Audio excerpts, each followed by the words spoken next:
રાજ્ય કક્ષાના મંત્રી ભીખુસિંહ પરમારના પુત્ર રણજીતસિંહ કિરણસિંહ અને જિલ્લા ભાજપ યુવા મોરચા પ્રમુખ અમીશ પટેલ યુવકોને જાહેરમાં માર મારી હિંસક હુમલો કર્યો હતો તથા અપહરણ કરવાનો પ્રયાસ કરતો વિડીયો સોશિયલ મીડિયામાં વાયરલ થયો હતો. હાલ આ મામલે મોડાસા ટાઉન પોલીસ મથકમાં 6 શખ્સો વિરુદ્ધ ફરિયાદ નોંધાવવામાં આવી છે. આ મામલે જયમીન ત્રિવેદીએ 8 દિવસ બાદ તેની ઉપર થયેલા હિંસક હુમલાને લઈને મંત્રી પુત્ર યુવા મોરચા પ્રમુખ સહિત લોકો સામે ગુનો નોંધ્યો છે. મંત્રી ભીખુસિંહ પરમારના પૌત્ર સાથે ચાઇનીઝની લારી ચલાવતા યુવક સાથે માથાકૂટ થઈ હતી.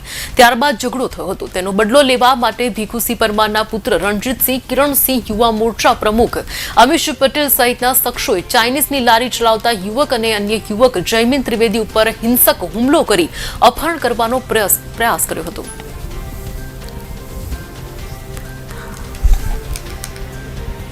राज्य सरकारना मंत्री श्री भीखुसिंह परमारना पुत्रोना मारामारी करता विडियो सोशल मीडियाना माध्यमथी ध्यानमां आवेला छे. जे प्रकारे विडियोमां जोई रह्या छे ए प्रकारे भीखुसिंह परमारना पुत्रोने क्यांक केटलाक असामाजिक तत्वो द्वारा मार मारवामां आवेलो अने एनो प्रतिकार एमना पुत्रए करेलो छे.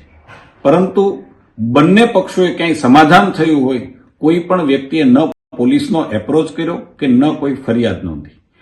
પોલીસને પણ આવા વિડીયોના ફૂટેજ મળવાને કારણે પોલીસે જાત તપાસ કરી અને આજે પોલીસ પોતે જ ફરિયાદી બની અને ફરિયાદ નોંધી છે.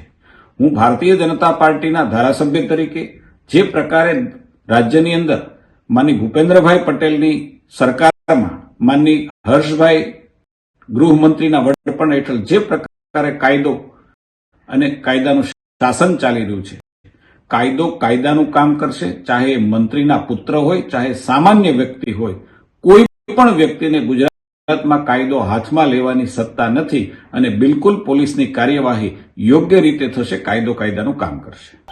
એ જે વિડીયો વાયરલ થયેલો એ 17/2/2025 નો વિડીયો હતો અને એમાં તમને જેમ કે જોવા મળે છે કે અમુક માણસો છે, એક જે માણસ છે એને મારી રહ્યા છે. એ જે ઈજા પામનાર છે એ વ્યક્તિ જયમીન વરદભાઈ ત્રિવેદી એનો જે તે સમયે જ પોલીસ દ્વારા એનો સંપર્ક કરી અને એમને કોઈ ફરિયાદ હોય તો એ આપવા માટે જણાવવામાં આવેલું હતું.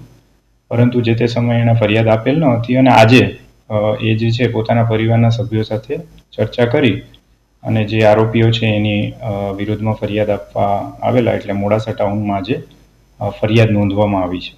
એમાં જે આરોપીઓ છે એમાં ટોટલ 6 આરોપીઓ છે. એક રણજીતસિંહ ભીખુસિંહ પરમાર, નરેન્દ્રસિંહ ઝાલા, કિરણસિંહ ભીખુસિંહ પરમાર, અમીશ પટેલ, ચિરાગ પટેલ અને એક જે છે એ અજાણ્યો ઈસમ છે. આમ ટોટલ 6 વિરુદ્ધ અત્યારે ફરિયાદ નોંધવામાં આવી છે.